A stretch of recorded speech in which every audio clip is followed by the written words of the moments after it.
Chapter 1, text 68. Atmanam iha sanjatam, Atmanam iha sanjatam, Janan prag Vishnuna hatam, Janan prag Vishnuna hatam, Maha asuram kalanemim, Mahasuram kalanemim, Yadubihi saha Vyarudyata, Yadubisa Vyarudyata, Atmanam iha sanjatam, Janan prag Vishnuna hatam, Mahasuram kalanemim, Yadubisa Vyarudyata.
Atmanam personally.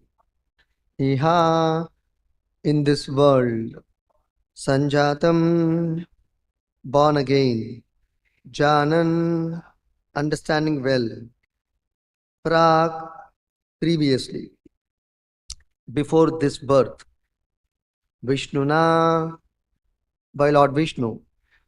Hatam was killed. Maha Asuram, a great demon.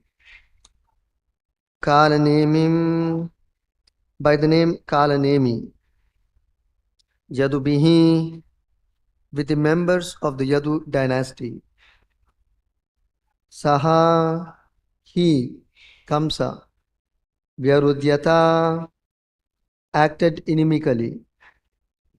Translation and purport by His Divine Grace, Shri Charana Bhakti Vedanta Swami Shri Prabhupada Ki Jai. Translation. In his previous birth, Kamsa had been a great demon named Kalanemi and had been killed by Vishnu. Upon hearing this information from Narada, Kamsa became envious of everyone connected with the Yadu dynasty. Can you repeat the translation?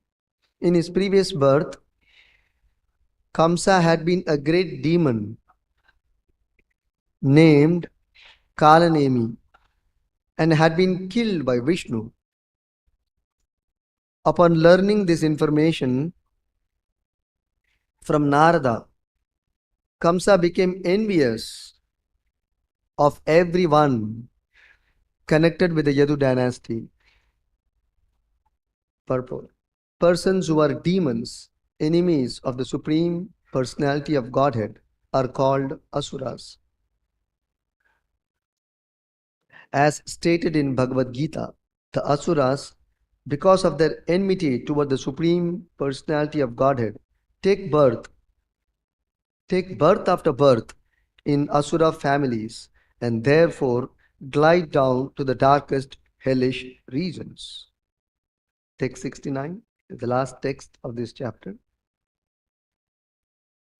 Ugrasenam cha pitaram yadu bojandakadipam swayam nigrihya bubuje shurasenan mahabalaha. Translation. Kamsa, the most powerful son of Ugrasena, even imprisoned his own father, the king of the Yadu, Bhoja, and Andaka dynasties, and personally ruled the states known as Shurasena. Purport. The state known as Mathura was also included within the states known as Shurasena. Thus ends the Bhaktivedanta purport and translation to Canto 1, Canto 10, Chapter 1, texts 68 and 69 of Srimad Bhagavatam. Om Ajnanatimirandasya Jnananjanashalakaya Chakshurunmilitam Jena Tasmai Shri Gurave Namaha Namo Vishnu Padaya Krishna Preshtaya Bhutale Srimate Bhakti Vedanta Swami Niti Namine Namaste Saraswate Deve Gauravani Pracharine Nirvishesha Shunyavadi Paschatya Deshatarine Jaya Shri Krishna Chaitanya Prabhu Nityananda Shri Advaita Gadadara Srivasadi Gaura Bhakta Vrinda Hare Krishna, Krishna Krishna, Hare Hare, Hare Rama, Rama Rama, Hare Hare.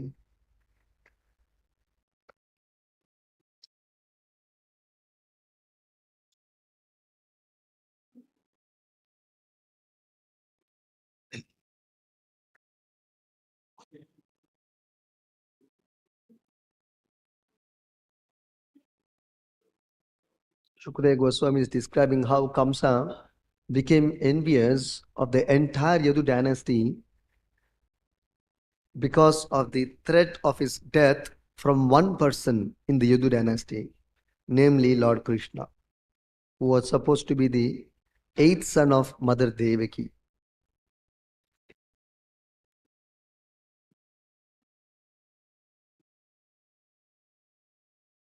And why he became envious of the entire Yadu dynasty, that is described here in this verse, text 68. So Shukadeva Goswami is telling Maharaja Parikshit, Maha Asuram Kalanemim. There was one great demon, not Asura, Maha Asuram, a great demon. His name was Kalanemi. He was the son of Hiranyaksha. And Hiranyaksha is the brother of Hiranyakashipu. Maha Asuram Kalanemi. Prak, in his previous birth, this same Kamsa actually was Kalanemi in his previous birth. And he was a great demon. In his present life also he is a great demon, Kamsa. In his previous life also he was a great demon named Kalanemi. So the quality remained the same. The body has changed, the name has changed. That's all. His gunas remain the same. And so Maha Asuram Kalanemim, this Kamsa in his previous birth, Prag, in his previous birth had been Kalanemi. Vishnuna Hatam, he was killed by Lord Vishnu in his previous birth. How did he get to know about his previous birth and further information that Lord Vishnu had killed him? Janan. He understood this from the words of Narada Muni. Narada Muni had informed him about his previous birth and he being killed by Vishnu. So, therefore, Yadubi sa Vyarudhyatha. He became envious of everyone connected with the Yadu dynasty.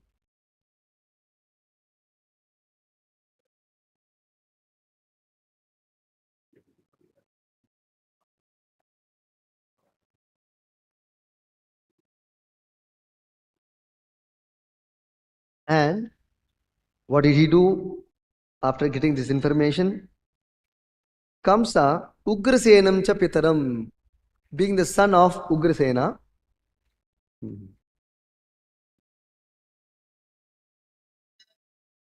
he imprisoned even his own father, Ugrasena. And Ugrasena was the king of Yadu, Bhoja and Andhaka. He was the king of three dynasties: Yadu dynasty, Bhoja, and Andhaka dynasty. The king of all of them. And Prabhupada says in the purport, Mathura region also was included. That means Ugrasena was ruling over Mathura also. That means he was ruling over Lord Krishna also, Vasudeva, and thereby Lord Krishna also. The Lord agrees to be ruled by his devotees.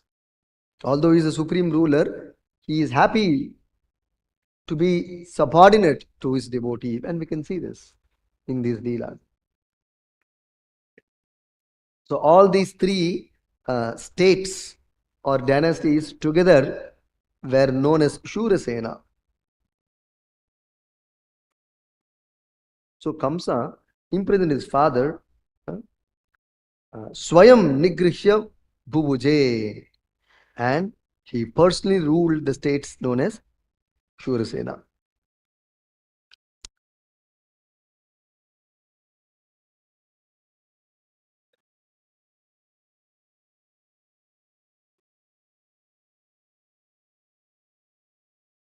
So here we see that Kamsa has once again, Kalanemi has once again taken birth as Kamsa and as a demon. So in the purport, Prabhupada explains, quoting Bhagavad Gita, where Lord Krishna says that uh, life after life, the Asuric people, they're cast into Asuric species only, or into the species of the demons. They take birth among demons only, life after life, because that is what is their desire. That is what is their nature.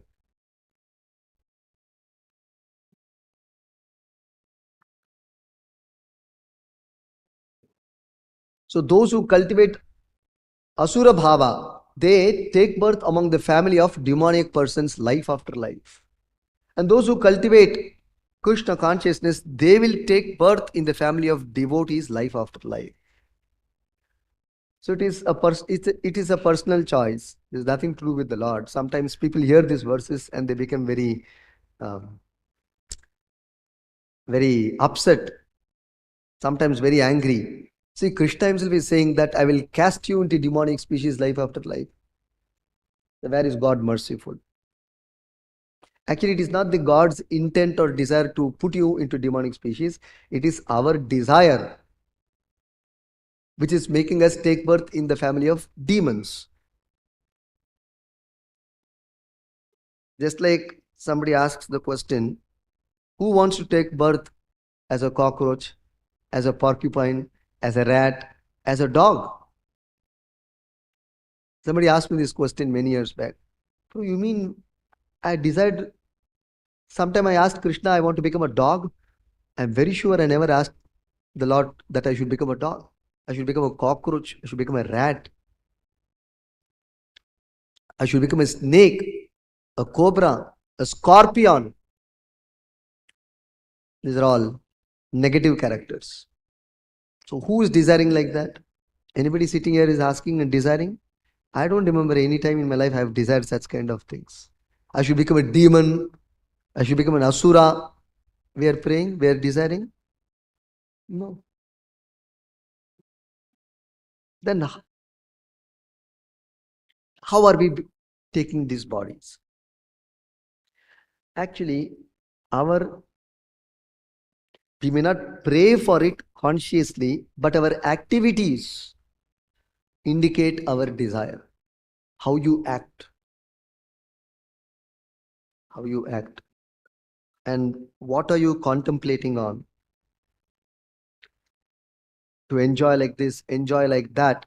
You may not exactly know which species it fits in, but that's what it means. Just like somebody is sleeping too much. Somebody is sleeping too much, 16 hours a day, 14 hours a day, 12 hours a day. So that means he's expressing his desire to sleep in human life. Having gotten a human body, he is sleeping so much, 12 hours, 16 hours. sure to become an owl in the next life. This is how the laws of nature work. He will become an owl in the next life. You didn't ask, I want to become an owl, but you're sleeping 16 hours a day. Human body is meant for cutting down sleep, not increasing sleep. Cut down to 6 hours, to 4 hours, to 2 hours. If possible, zero sleep. 0 hours sleep. It's not possible. 2 hours is the ideal. 2 hours sleep per day is the ideal. You have to come to that standard eventually by the practice of bhakti. Our bodily demands should come down. Similarly, eating also should come to the point of nil, almost zero. That is the goal anyway. So if somebody sleeps too much, he becomes an owl. Then somebody eats anything and everything. Whatever comes to his plate, whatever comes to his eyes, I have to eat that. There are some countries where whichever species, even including reptiles walking in front of that person, he'll pick up and put it in the mouth. There are some countries like that.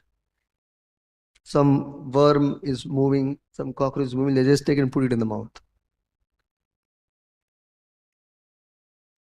Like that also there are some people in this world, in our world,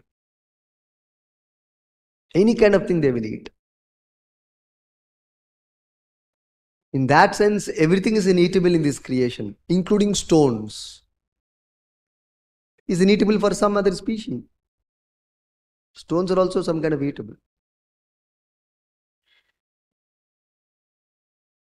Elsewhere, Prabhupada explains once that there's one particular kind of bird which eats some stones which are actually like bullet. It can digest. So like that, anything you give, there are people who will eat. They can eat animals, they can eat reptiles, they can eat worms, they eat snakes, dogs. Whatever you get, there are people who are there to eat. Indiscriminate in eating. Then such people will become that kind of species only. The people who eat stool also, it seems. Sometimes. They're forced to eat stool sometimes. Sometimes voluntarily they eat also, it seems. So you may be surprised to hear such things. It's very obnoxious. There are people like that. So what will they become?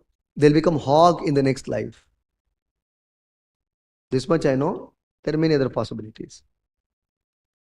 And then there are people who are very envious, always envying another living being. Sometimes the envy can be within family only, as we see in the case of Kamsa, you see, so much envy. Envy of Vishnu is one thing, because Vishnu is going to kill him. In the form of Krishna is going to kill him, therefore he has developed enmity towards. Because of Vishnu or Krishna, he developed enmity to Vasudeva. Then after receiving information from Narada Muni, he developed envy towards the entire Yadu, because anybody can be Vishnu. Who knows? No doubt Vasudeva is truthful, but Devatas are very cunning. We can't believe them. And Narada Muni already gave a clue, so better to be safe. So he envied everyone in the Yadu dynasty. And Yadu dynasty is supposed to be the best of the dynasties, by the by. Because all are devotees in this dynasty. All are devotees. Without exception, all are devotees. And upon such people, he has developed envy. Then is there anybody left in the world? If he is developing envy towards Vaishnavas or Yadus, what kind of person he must be?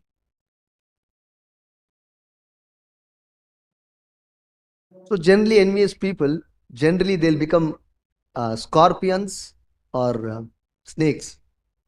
These are not I'm not making any negative statements or negative lecture here.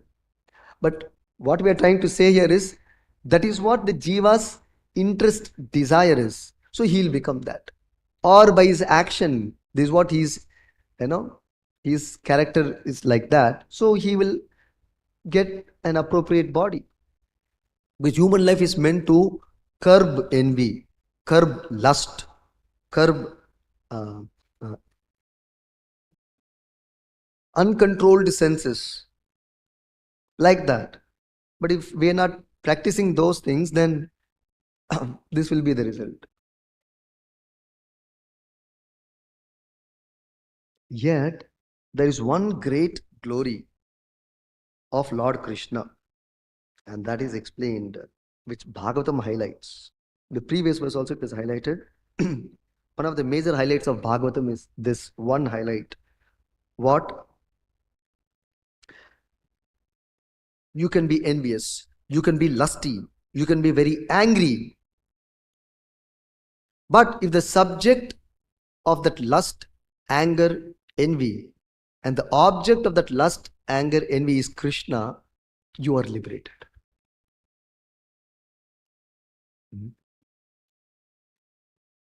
Narada Muni, in explaining this point, he says very nicely. There is some sequence of 3 verses, very, very nice verses. We will try to discuss that. In the 7th canto, Narada Muni's instruction to Yudhishthira Maharaj, he quotes this point. There are 5 ways where one can approach Lord Krishna. 5 ways. And all of them are very glorious. Very glorious. They become glorious. Although some of the ways may look to be very negative, still, because the subject is Krishna, it becomes glorious. So, kama dveshat bhayat snehad yata bhaktyeshware manaha aveshitad agam hitva bhavastad gatim gataha. Very interesting verse. Bhavastad gatim gataha. Previously, many persons have achieved the supreme destination of Krishna, liberation, by Ishvare manaha aveshya, by absorbing their mind completely on Ishvara or Krishna. And tad agam hitva, giving up sinful activities. Who are those persons who achieved the gatim gataha? Tad gatim gataha. Tad gatim, referring to the destination of the Supreme Lord. Liberation. So who are those persons? Those who are lusty. Kamad. Dveshat. Those who are envious persons. Bhayat. Those who are fearful persons. Who are always in fear. In the mood of fear. Sneha. Who are very affectionate. And Bhaktya. Who are devoted. All of them have attained the Lord. Oh, lusty persons have attained the Lord? Angry persons have attained the Lord? Looks surprising. So Narada Muni explains. Who are those persons? With example. Because Bhagavatam, Shastra is such that whenever we quote something, there is a pramana, there must be a pramana, proof, evidence for making a statement. Otherwise, you cannot make a statement. So that is the basis of Shastra and the standard of Shastra. Now Narada Muni is giving example for each. One example. There could be many also. Gopyat kamaha. The gopis attained the supreme favor and mercy of Krishna through lust. They attained Krishna, lotus feet of Krishna, through lust. Gopyat kamaha. Bhayat kamsaha. Kamsa through fear. He was always fearful. Krishna is going to kill me. Krishna is going to kill me. Krishna is going to kill me. The Bhagavatam Shukadeva Goswami describes. All the time Kamsa was meditating 24/7, even in sleep also. He was meditating on Krishna. Absorbed in the thoughts of Krishna. Aveshya. The word is used here. It is not simple thinking. The word aveshya means complete absorption. All the 11 senses are absorbed in the thought of the Lord. That is called aveshya. Total absorption.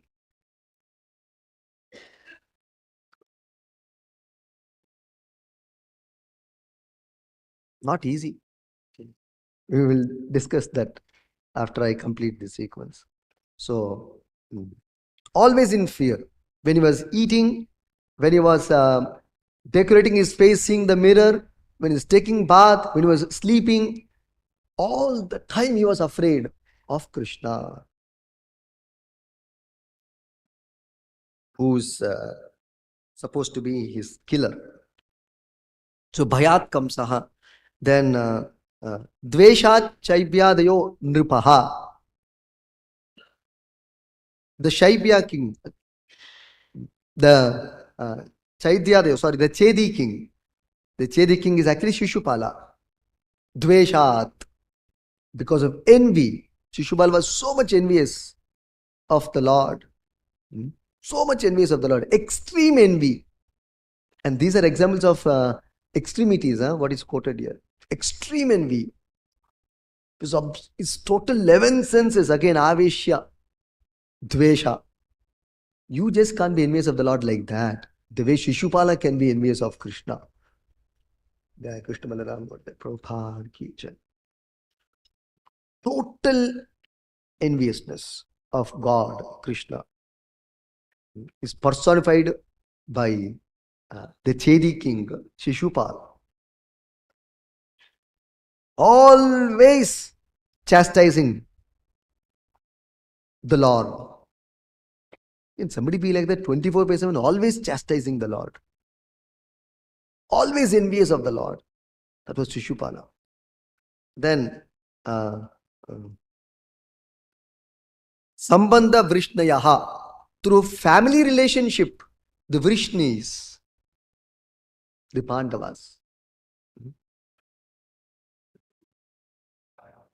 This is the Vrishnis. Through family relationship, the Vrishnis, they also attained the supreme destination of Krishna. Then, Snehad Yuyam. Yuyam means, actually Narada is addressing Yudhishthira. So he's saying Yuyam means plural number. All of you, the Pandavas, Sneha, through affection, all of you, the Pandavas, have attained Krishna. And Vayam Vibho. Bhaktya Vayam. Vayam means Narada is indicating himself. And category or devotees like him. Vayam means indicating the category of devotees. Bhaktya Vayam. Vibho, O King Yudhishthira. Bhaktya Vibho. And devotees like me. That means all devotees. Like Narada Muni. Again, total absorption of the 11 senses. Favorably in the thought of the Lord. That is Narada. That is devotee. And Kamsa is total non-favorable thinking.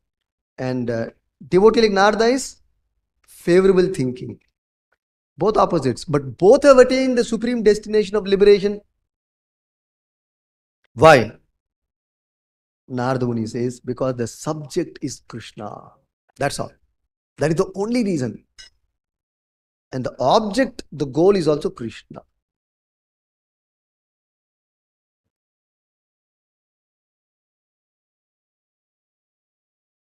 I'll complete this sequence, then we will try to understand. Then finally, Narada Muni closes this sequence by saying, so all these persons became fortunate by attaining the supreme destination of Krishna or liberation.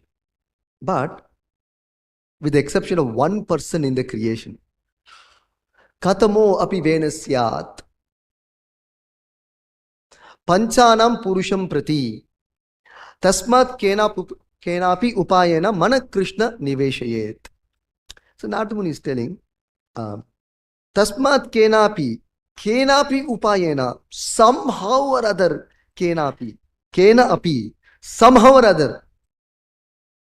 Tasmat, in conclusion, therefore, under all circumstances, in all situations, tasmat kenapi upayena, in all means and ways possible, which one can think of, manaha Krishna niveshayet. The mind should completely be absorbed in Krishna. The mind should run towards Krishna, go towards Krishna. Be absorbed in Krishna, niveshayet. The mind should go towards the lotus feet of the Lord. Then, panchanam purusham prati, because these five category of persons could achieve this Mana Krishna Niveshayet. Therefore, Panchanam Purusham Prati, they attained the Supreme Lord. But Katama Api Venasyat, there had been one person who could not connect with the Lord, even as a subject matter of envy. Even considering Krishna as his enemy or an object of anger, he could not connect with Krishna, could not think of Krishna. Krishna was neither his subject nor his object. Very unfortunate. That king was Vena. Katamo api Venasyat. So there was one king by name Vena. Prabhupada writes here, my dear King Yudhishthira, somehow or other, one must consider the form of Krishna very seriously. Then by one of the 5 different processes mentioned above, one can return home back to Godhead. But atheists like King Vena, however, being unable to think of Krishna's form in any of these 5 ways, cannot attain liberation. He didn't attain liberation. Therefore, one must somehow or other think of Krishna, whether in a friendly way or inimically. This is the conclusion. In a friendly way or inimically. So, the subject matter of Krishna is so transcendental, so purifying, that even envious persons, lusty persons, however asuric they may be, like Kamsa. Kamsa is referred here as the best of the asuras, Maha-asuram, best of the demons. Even Hiranyakashipu, Prahlad addressed his father as Asura Varya. Here also Maha-asuram, different terms. Meaning they say Maha-asuram, Asura Varya. Prahlad addressed his father as best of the demoniac persons. My father, even he attained liberation. Hiranyakashipu. Their only goal is to kill Krishna. But the subject is Krishna. Day and night they are thinking how to finish off God. Today also you see, the modern world, they want to finish off God. But they don't know who is that God. Here, Hiranyakashipu knows. Kamsa knows Krishna is God. Kamsa knows Krishna is God. And Krishna is eternal. And he cannot be killed. Krishna or Vishnu cannot be killed. He is eternal and he is God. This one fact about Krishna, that he is eternal. Prabhupada writes actually, because of knowing this one aspect of God, he attained liberation. That God, the Krishna is eternal and cannot be killed. This much only Kamsa knew about Krishna. But it was a fact. He attained liberation. And this is what Krishna says in the Bhagavad Gita, 4th chapter, text 9. Janma karma chame divyam evam yo veti tatvataha. Veti tatvataha. If you know about me in truth, my janma and my karma, my birth and my activities, if you know in truth, punarjanma nan, then there is no more rebirth for you. Kamsa attained liberation. Hiranyakashipu attained liberation. Big demons attain liberation. This is the beauty and power of Krishna consciousness, of the subject matter of Krishna.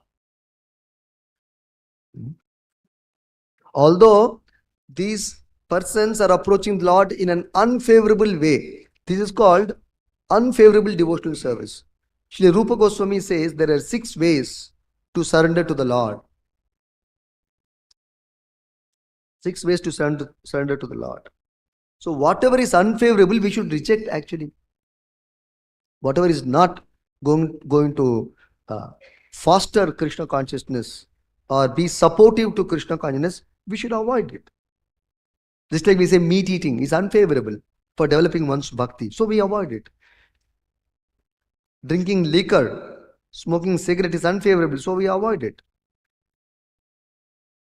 Association of asuric people is unfavorable. Envious people. So we avoid them. There's the principle for a bhakta. As an individual precaution, we have to follow this. But bhakti is so powerful that it can award liberation even to envious persons, lusty persons, if the subject matter is Krishna. So elsewhere, Prabhupada says, actually, it is not easy to be lusty only on Krishna. That was the position of gopis. So we have lust, all of us have lust in this world. But we have lust for getting a car, getting a building, some property, XYZ persons. But it's not 100% lust on that object.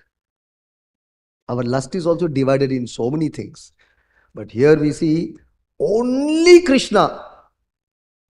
Gopis were lusty only for Krishna, nobody else and nothing else. That is not easy. That is not easy. Of course, there's one more clarification Bhagavatam makes. Gopis were not lusty materially in that sense. Their lust was spiritual. Therefore, that lust, although is described as lust, actually it was love. Love for Krishna. Appearing as lust. Or rather, we are doing a misreading of the gopis' relationship with Krishna as being lusty. As being lusty. But actually, there is no tinge of lust in any of the gopis. There is no tinge of lust. That is actually pure love. Yet, even by approaching through lust, one can become purified. There were gopis of many categories who were associated with the Lord in the Lord's pastime. Some of them were the eternal associates of the Lord in Goloka. Some of them were also promoted to the position of gopis from this world, who have developed their devotion to Krishna. They have been promoted also. There's one more example given in the Bhagavatam about Kubja. A very nice story is there in the 10th canto. I think it's in the 40th chapter. A very nice story. When Lord Krishna was entering Mathura, shortly going to attend a wrestling match arranged by Kamsa. Being invited by Kamsa, Akrura comes to Vrindavan to take Krishna and Balaram for the wrestling match to be held in Mathura. And Krishna and Balaram were very young boys. Their body was very delicately formed. This is the word Shukadeva Goswami uses. Their body was very delicate. Krishna and Balaram's body. They were in their prime of youth, actually. But the wrestlers whom Krishna and Balaram were about to confront, they were all very, accomplished wrestlers, stalwarts. They were icons. Wrestling icons. Kamsa himself was a great wrestler, the top wrestler in this world. Then he had his friends, Mushtika, Chanura, very, very powerful. Elsewhere it is said in the scriptures, Kamsa had the strength of 10,000 elephants. One person having the strength of 10,000 elephants. Kamsa had. And Krishna, who was just in his youth, had to deal with Kamsa in a wrestling match. Anyway, so for the Lord, anyway, it is nothing. So, upon the invite of Kamsa, made through Akrura, Krishna and Balaram agreed for this duel, for this wrestling match, and they left Vrindavan and they proceeded towards Mathura. And as they entered the city of Mathura, many devotees of Lord Krishna, they were extremely glad even to have a vision, a glimpse of Lord Krishna as he was passing on the main streets of Mathura. And they decorated their house and front of their house very nicely by washing them with water, by putting rangoli, by placing full pots or jars filled with water at the house entrances. thereby creating signs of auspiciousness and throwing flowers on the Lord. They were extremely glad. So among them, one was Kubja. When Kubja was an old hunchback woman.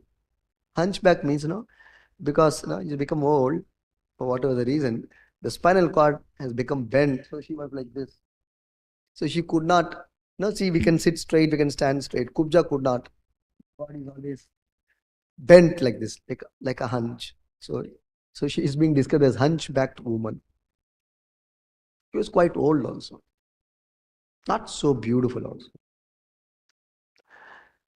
But somehow she had great devotion to Lord Krishna. When first time she saw Krishna, she completely gave herself up to Krishna. And she became lusty by seeing the body of Krishna. Oh, what a handsome beauty, youthful luster, youthful beauty. I must enjoy this person, Krishna. And she fully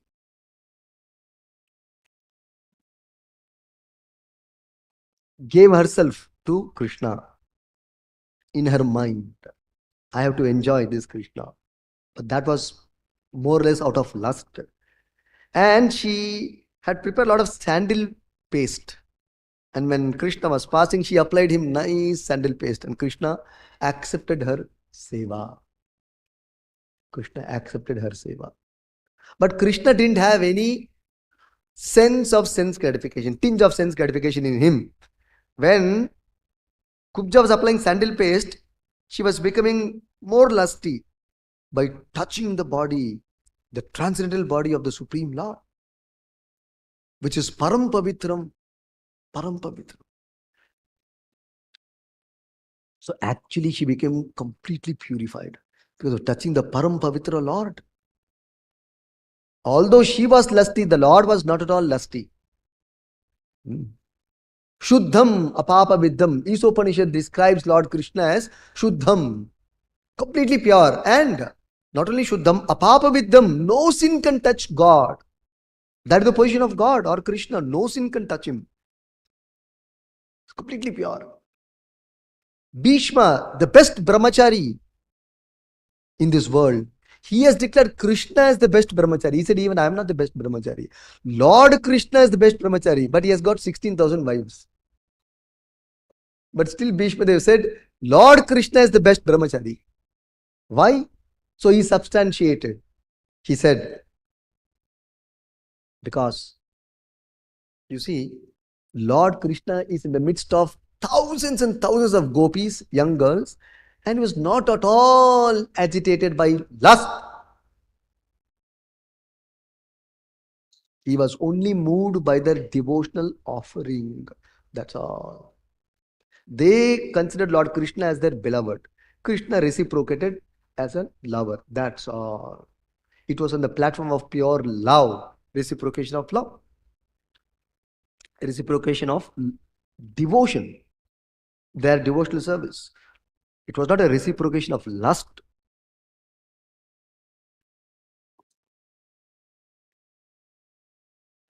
So he was not at all agitated. But Bhishma Dev said, and that too in the dead of night.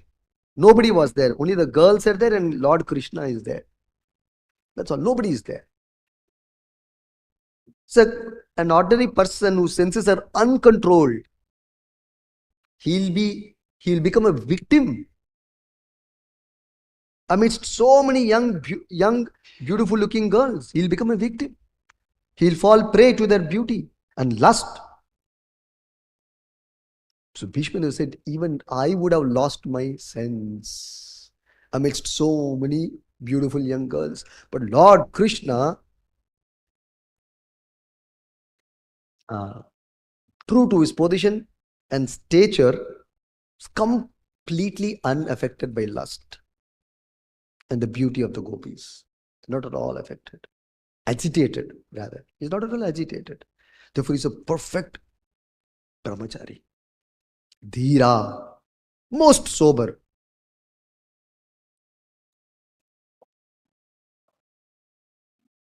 So in the same way, In the case of Kubja also, he received the sandalwood paste as a matter of devotional service, devotional offering of the Jiva to the Supreme Lord. And because of which, actually Kubja became liberated. Of course, Kubja invited Krishna to her house. Then Krishna said, I'm a little busy now. I have come for important task. After I fulfill my important task, I will come and fulfill your desire. And Krishna very clearly knew what was in Kubja's mind. She wants to enjoy the Lord in a lustful manner.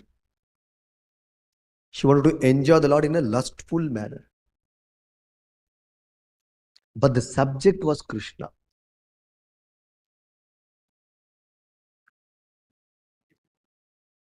So when after killing Kamsa, actually the important task which Krishna said to Kubja was actually it was to kill Kamsa. So after the killing of Kamsa, Krishna, true to his word, not forgetting, he comes back to Kubja's house. And then Kubja came, received Krishna. She was very glad that Krishna had kept his promise and had come to her house. And Krishna also says to Balaram, you go away. I have some important work to attend, so I will attend. So then he goes to Kubja's house, and then although Kubja was filled with feelings of lust, the Lord always being transcendental, unaffected, unagitated, always in pure, he touched Kubja, and actually he raised her up because Kubja was a hunchbacked woman. So he actually touched her and then made her, straightened her. And by the touch of Lord Krishna's hand, she turned herself into a very young, beautiful looking girl. Very, very beautiful she became. So this is the power of God's touch, that you become very beautiful. Similarly, when you become Krishna conscious, you will actually become beautiful in life. If you chant Hare Krishna, if you take Krishna Prasadam, if you hear about Krishna, if you become Krishna's devotee, you will actually become beautiful, truly become beautiful, spiritually beautiful, even materially beautiful. This is actually a fact. If you actually awaken your Krishna consciousness, even materially you will become beautiful. Spiritually you will become beautiful. So then, so she enjoyed the Lord's company, and Krishna simultaneously purified her of her lust and made her a pure devotee, 100% free from lust, just by contacting Krishna. So this is the beauty of Krishna consciousness, power of Krishna consciousness. So Kamsa, similarly Prabhupada explains that day and night he was thinking of Krishna as an object of fear. He is going to kill me, better I kill him before. He is going to kill me, better I kill him before. How is Krishna going to come? Where is Krishna going to come? In which way Krishna is going to come? When is he going to come? How is he going to kill me? How many ways he is thinking? Even you and I cannot think like that. Not possible. So, even if one is envious of Krishna, it is not easy to continue the envy 24 hours a day, continue the lust 24 hours a day, continue the fear 24 hours a day. If you can do that, because Krishna is the subject, this is the secret of Krishna consciousness. Tasmat kenapi upayana mana Krishna niveshet. Somehow, if you can absorb your mind, your senses in Krishna, that is the supreme perfection of life. So, Prabhupada says,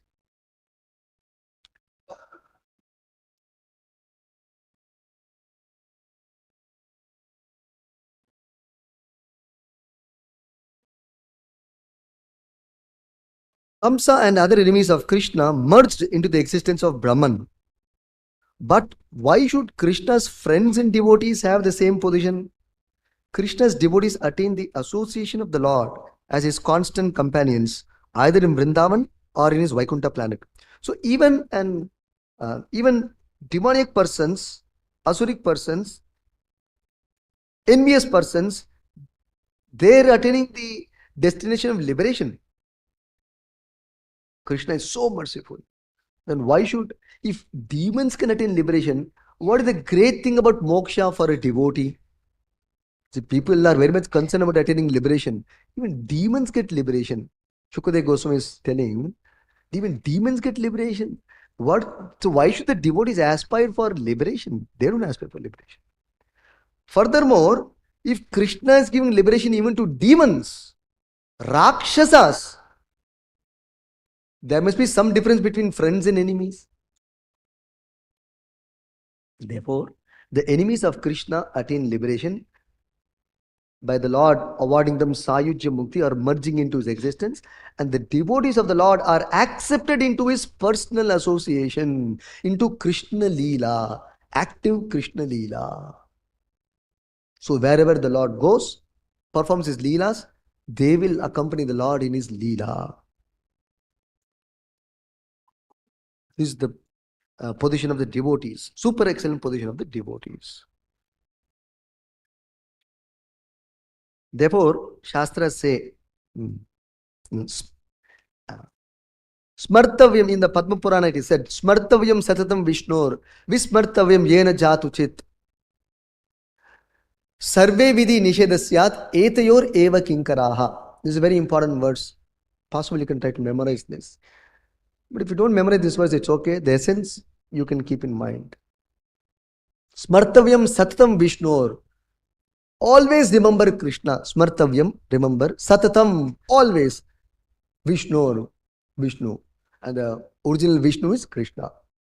So, Smartavyam Satatam Vishnu. Always remember Vishnu or Krishna. Vismartavyam Yena Jatuchit.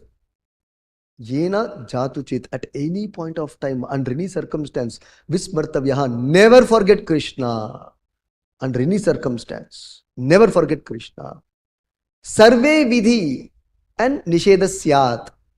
Survey all the rules and regulations, the do's and don'ts in Shastra. There are some regulations, there are some do's. Shastras recommend you should do this, you should do this, you should do this. And Shastras also say, don't do this, don't do this, don't do this.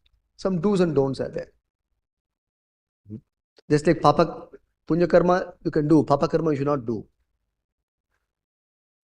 Even in Vaishnava life, there are do's and don'ts. The do's are, the positive things are, chant Hare Krishna, that is do's, comes in do's. 16 rounds of Hare Krishna, minimum again, you can increase that also. The do's, take Krishna Prasadam, it is desirable. Take Krishna Prasadam. That means offer food to Krishna and then take Prasadam. Read scriptures like Bhagavad Gita, Bhagavatam, associate with devotees. There are 64 ways which are do's in bhakti. They are described in Bhakti Rasamrita Sindhu by Rupa Goswami. 64 ways where you can serve Krishna favorably. Favorably. Actually, there are 9 ways proposed by Prahlad Maharaj in Bhagavatam, and Rupa Goswami expanded that 9 ways into 64 ways in Bhakti Rasamrita Sindhu. So they're all do's. Then the don'ts are no meat eating, no intoxication, avoid envious people. They're all don'ts. So Shastra is saying all these do's and don'ts, whatever is in Shastra, either in Dharma Shastra or in Bhakti. Sarve Vidhi Nishedasyat Etayor Eva Kinkaraha.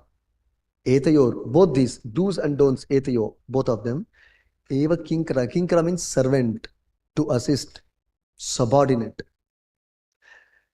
These do's and don'ts in the Shastras, by and large, are only meant to, are subservient to the principles of Smartavyam Satatam Vishnor, Vismartavyam Yena Jatuchit. They should only assist the principle of remembering Krishna and the principle of not forgetting Krishna. If that is not achieved, your rules, regulations, strictness, vows, vratas are simply a waste of time, waste of effort. That's all. That's why in our Kajaka we distribute, to when devotees go out for preaching, we give some prasadam to everyone in one cover. It's printed. 2 things are printed. Very interesting. Always remember Krishna. The first principle is always remember Krishna. The second principle is never forget Krishna. Actually, both are same. So always remember Krishna, never forget Krishna. So this is the principle from the Shastra. That's all is the purpose. Life is successful. So somehow or other, we should be able to remember Krishna. Of course, then one may think, Prabhu, then I will become enemy of Krishna. I will also think I will kill Krishna. I will finish him off. No. Although, in principle, it is a fact, but if you think like that 24 hours, you should think like that. That is not possible. You cannot think of your friend, neighbor, business. No. Or your family. No. 24 hours only killing Krishna should be your subject. In business also, when you go for a party also, you are at home, you are sleeping, can you do that? Actually, it is not possible. 24 hours you should envy Krishna. It's not possible actually. So this will show the effects of bhakti, power of bhakti. So the conclusion is, Rupa Goswami says, one should avoid unfavorable way of approaching the Lord, and one should always be favorable in his seva to the Lord. This is the principle. But the principle is spoken here. Even if it is unfavorable and the subject matter is Krishna, it is beneficial. That is the idea. But that is not the recommendation of Shastra. But if you happen to be, still not an issue. You are considered glorious if your subject is Krishna in your life. But we should serve Krishna favorably. As Krishna has invited devotional service in Bhagavad Gita, Patram Pushpam Phalam Toyam Yome Bhakti Prayachati. A favorable way, we should serve Krishna. Anukula Bhakti. Like that. So I'll stop here. Granthrat Srimad Bhagavatam ki jai. Prabhupada ki jai.